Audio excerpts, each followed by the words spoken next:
Hey, well, what's up, everyone? Welcome back to The Collision. Daniel here to talk about a new Christmas movie, the best Christmas pageant ever. It hits theaters this weekend. I have seen it, so let's talk about it.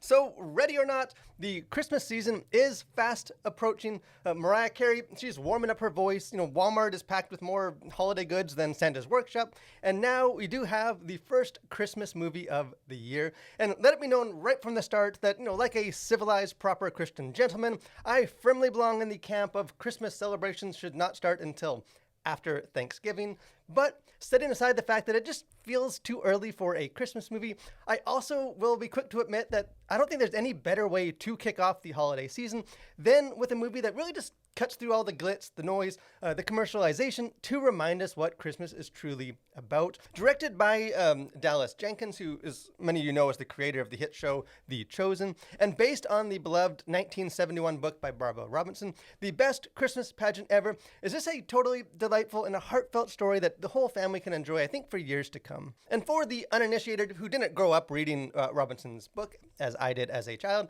this is the story of how kind of these 6 rowdy herdman children who are said to be the absolutely worst kids in the history of the world, how they hijack a church's celebrated annual Christmas pageant by volunteering to play all of the central roles and then bullying away any of the other competition. Kind of directing the pageant for the first time is Grace, who is played in this movie by actress Judy Greer. Kind of must corral her unruly cast members in order to save the performance and just rediscover the true meaning of Christmas along the way. It's a very timeless story, I think, with a message that really remains as relevant today as it did back in 1971.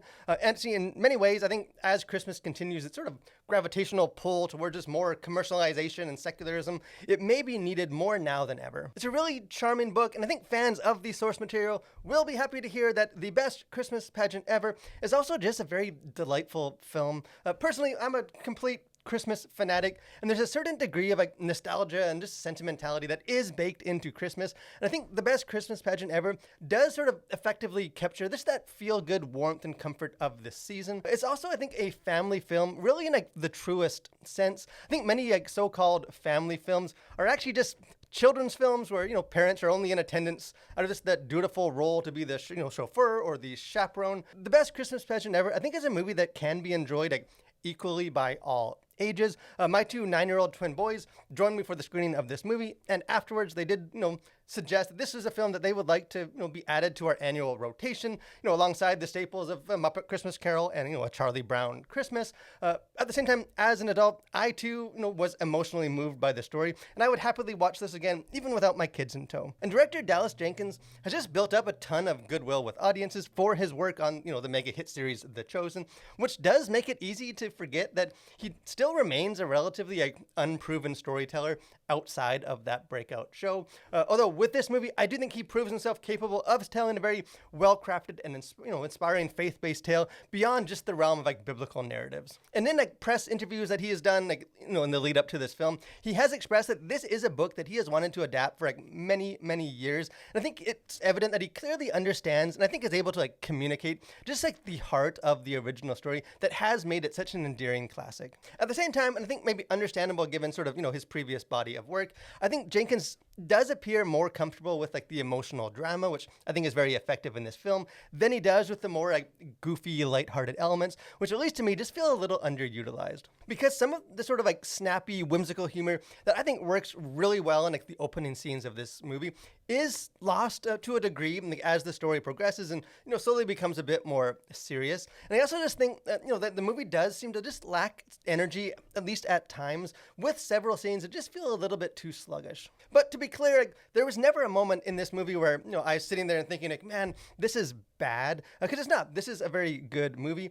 I just think that perhaps with a bit more of a confident, comedic touch, may have been able to elevate this from just a really good Christmas film into maybe something even more special. But something that does elevate this film are the acting performances. Actress Judy Greer, this is a very easy to root for protagonist, just able to balance her character's very endearing, stubborn strength with a relatable degree of just vulnerability and self-doubt. doubt. And as you would expect, based on the source material, this is a movie that relies very heavily on young actors, and I think they are all up for the challenge. Really, I think all the kids in this are good, but for me, the clear standout is Beatrice Snyder, because she is fantastic in like the pivotal role of Imogene, who is like the oldest and indisputed leader of the Herman children. And really, I can't say enough positive things about her in this movie. I think despite being a relative newcomer as an actress, she just brings so much mature depth and I think heart to the role, and just has this very magnetic presence whenever she's on screen.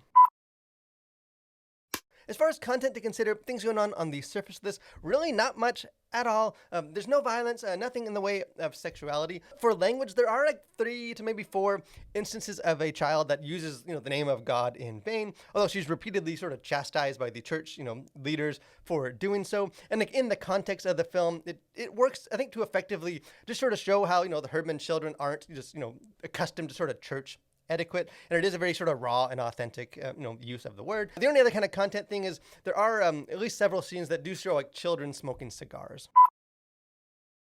As far as themes, worldview, things going on beneath the surface, I think in one sense, maybe every Christmas movie has touched on the shared theme of discovering the true meaning of Christmas, even if sort of secular and faith-based films may differ on what that meaning actually is. And for many Christians, the line drawn in the sand is typically between the secular, which is, Santa Claus and commercialism, and, the Santa Baby song, where on the other hand, you have the sacred, which is, baby Jesus and nativity plays and, traditional Christmas carols. I think what makes the best Christmas pageant ever unique is that it goes a step further than that, exposing how even a Christmas saturated in religious activity can still miss the true meaning of Christmas. I think this is a movie that challenges audiences that before we point a finger of condemnation at the unbelieving world for not keeping the true spirit of Christmas, we'd probably do well to look within the walls of our own churches to make sure that we, those that should know better, have our hearts in the right place as well. Because in the movie, the church's annual Christmas pageant is celebrating its 75th anniversary and has remained largely unchanged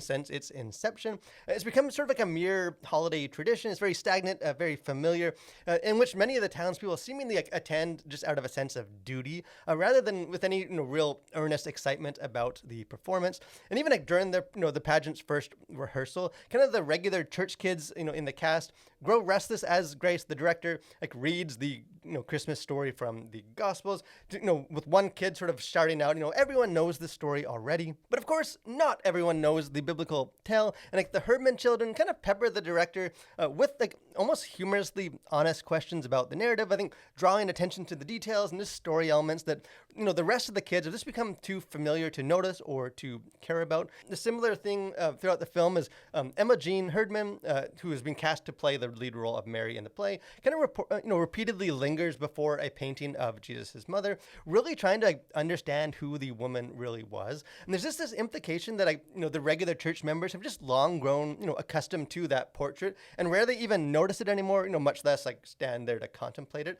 I think like the pageant, it is simply religious imagery that's become detached from what it really represents. And in the end, the pageant is not as polished as previous years, as the Herdman children go off script to respond to the story with a very authentic sense of just childlike wonder, which I think does remind the audience, both watching the play, and I think more in a meta sense, the audience watching the movie as well, that the Christmas story is more than just a story, that it is a historical event that really happened, that was experienced by real human beings who were scared and confused and just unsure what to do. I think for those of us that have grown up hearing the familiar Christian story year after year after year, this is a movie that will challenge you to contemplate that familiar story just from a fresh perspective this year. So in a way, Christmas movies are a dime a dozen. I think for everyone that does manage to, rise above the fold and leave any kind of lasting impression, there are plenty of others that are quickly set aside and forgotten like an unwanted Christmas present. I think only time will tell how, the best Christmas pageant ever will be received, but I do think it is worthy of inclusion in that first category rather than the second. The movie may lack some of this spectacle or frantic energy of some other Christmas stories, but then again, maybe that is for the best. I think as the movie itself reminds us, sort of that outward glitz and glamour are not what makes Christmas special. Christmas at its heart is all about people, a baby born in a manger, and just the people he came to earth to love. So I think in the end, the best Christmas pageant ever is a charming and enjoyable movie. But I think more importantly, I think it's a meaningful story that does have the power to change how you celebrate Christmas this year. But hey, I would love to hear what you think. If you, grew up reading the book or you're coming at it fresh, checking out the movie, don't be shy. Jump into the comment section. Let's have a conversation about it. If you haven't done so, do encourage you guys, subscribe to the channel, become a Collider. Got lots of other movie reviews. Got our Faith and Pop Culture podcast. Got interviews, just other fun stuff. Would love to have you be a part of that. But most of all, guys, thanks for watching. Stay safe and continue to collide with your world for Christ.